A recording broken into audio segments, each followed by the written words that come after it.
This is another lie that people tell themselves. Charles, money gives you freedom. Does it really? Okay, so how is the wealthiest man around freer than the hermit who has no obligations or responsibilities, or the homeless person? If you're homeless, think about it. Really, the only thing you're concerned about is where do you get your next meal and how do you survive the night? And as long as you have those two things settled, you have no taxes, no bills, no obligations, no schedules, no calendar, no one to bother you.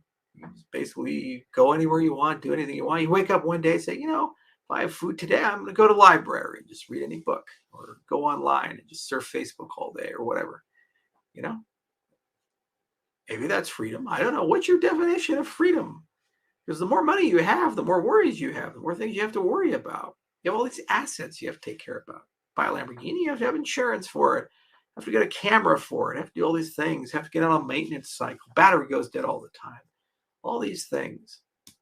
And then people try to steal from you. The more money you get, the more people try to take what you have. It creates problems.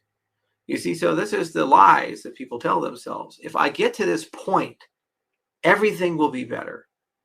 And the argument I'm trying to make, and I think it's being lost, is it's not that somehow that point doesn't give you something. Sure, it does.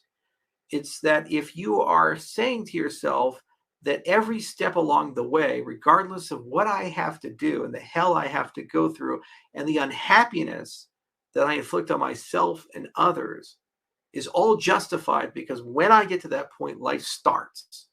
You are wasting a big part of your curve. Because when you get there, you'll find out that actually nothing changes. Nothing changes.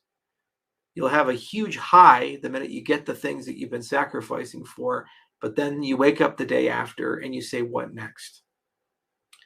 The key to life is figuring out how to make every step along the way joyful as you struggle towards whatever end you want.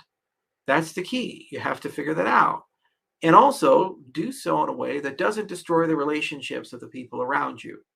The ends don't justify the means in that respect. Going back to the surgeon, all those sacrifices along the way, now that's happening. What do? Is any amount of money in the world going to buy that person happiness at that point? Think about all the damage that that person probably had to go through. All the friendships lost, all the moments lost, the relationships harmed, having to study for the MCATs, having to go through medical school, going through the USMLE, going to that residency program, going all the way through the 120 hours a week in the residency. No social life, no personal life, so much exhaustion, so much drain, getting yelled at, making mistakes, being punished for making mistakes, worrying every day. Are they going to drop out, flunk out? All those things, all those sacrifices, because there was this fanatical idea that at the end of the rainbow, there's going to be an event where he's finally made it. He's finally at the plateau. And he gets there. Now it's gone. Did that mean everything was for a waste? Everything was for nothing. That whole chunk of the curve was for nothing. What if you're a football player? Tom Brady. Think about him. The best there ever was, the GOAT. There will come a day when Brady can't throw well enough to be in the NFL. What does he do then? His whole identity is being the greatest who ever lived. Same for Michael Jordan. His whole identity was the greatest basketball player who ever lived. Can't play basketball anymore the way that he used to. So, what does it mean? Is there meaning in his life now? What does he do? What about all those football players who are real famous, real great, and they lost all their money? Now they have nothing. They can't play anymore. They don't have their money. These types of things. Think about it. Really do. Do you see? Are you still going to find meaning that way? That's the key.